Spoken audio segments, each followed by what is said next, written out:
Egunon, eta eskerrik asko, etorri guztioi.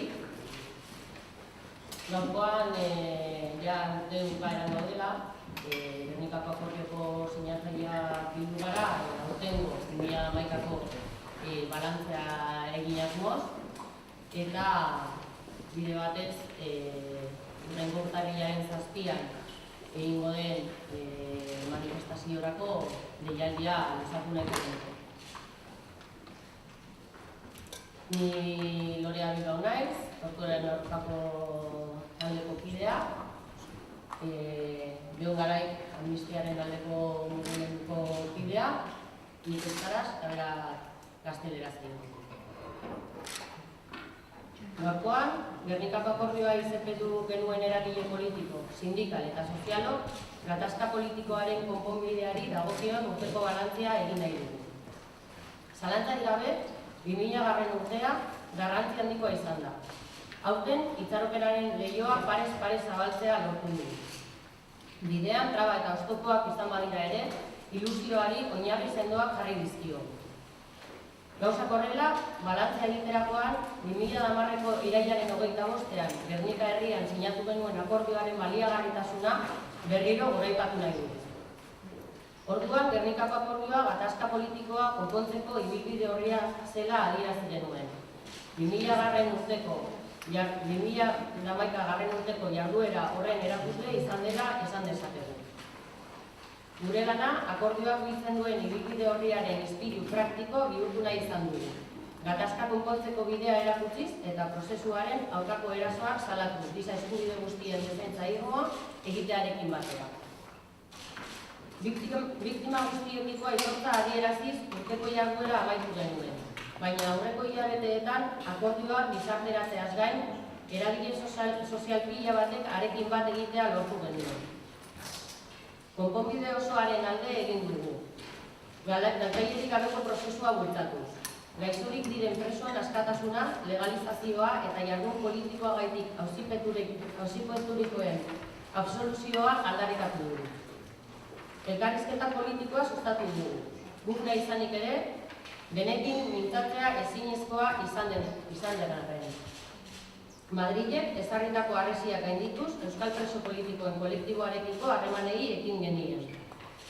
Hartu eman horien ondorioz, kolektiboak akordioarekin bat egitea prozesu honetan mugarri bilakatu egin zen. Badira, 2011 itxaropenaren urtea egin duten bi gertakizun nagusi. Aieteko nazioarteko konferentzia eta batez ere, eta erakundeak hartutako erabaki historikoa, bere jarduera armatuari behin betiko amaiera emanez. Aieteko adierazpenak gatazka osoki konpontzeko alde guztiek beren egin behar duten ibilbide zehatza biltzen du. Eta aieteko adierazpenari emandako erantzunak bide horri abiapuntua eman dio. Gainontzeko eragileek, Espainia eta Frantziako gobernuak batetik eta Euskal Herriko eragile politiko guztiak bestetik, hurrengo pausoak emateko eskenatokian daude nahitaez. Guztion begien aurrean gehiegi luzatu den gatazka historikoa amaitzeko abagunea baitago. Aukera paregabea eta tamainakoa ardura. Historia lekuko Euskal Herriko gizartea epaile. Aurten, behin eta berriz, egoera politiko berria esamoldea entzun arren, maiz egoera berria zahararekiko antzeko egia begitatu zaio. Estatuak blokeo egoerari eustera jo du. Beraien begien aurrean sortzen ari zen agertoki berria gustukoak ez balute bezala. Egoera berria oztopatu nahi izan dute. Frantziak estatuak zeharka baino ez dio Euskal Herriari begiratu. Ardura guztiak Espainiar estatuarengan utziz. Arazoa berea ez bailitzan errepresioa era selektiboa gauzatu du. Espainiar estatuak aldiz prozesuaren aurka hasieratik gogor jo du. Agertoki berri baten aukerak usatu asmoz. Urte osoan etaren zueten iraunkor eta orokor egoeran izan da, Euskal Herrian atziloketa politiko gehiegi salatu behar izan ditugu. 73 guztira. Gazte independentisten aurkako jazarpena ez ezik, jende askoren aurkako eskubide zibil eta politikoen murrizketak ere salatu behar izan ditugu. Baita atxilotze eta torturatzen mehatxua ere. Eragile askok legez kanpo jarraitzen du eta tortura arriskuak indarrean dirau. Aurten 12 tortura eta 4 tratu txar psikologiko salaketa izan dira. Matxin Sarasola eta Igor Kortu torturatu zituzten Guardia Zibilen absoluzioarekin batera. Hala ere, beste hainbat eskubidek ere urraturik jarraitu izan du. Euskal hiztunok pairatzen dugu hizkuntza zapalkuntza egoera areagotu eginda Euskal Herri osoan. Euskal Herritarroi ez zaigu oraindik erabakitze eskubidea aitortzen, baina izateko eta aritzeko eskubideak Euskal Herrian zatika aitortuta ere ez zaizkigu ia inoiz errespetatzen.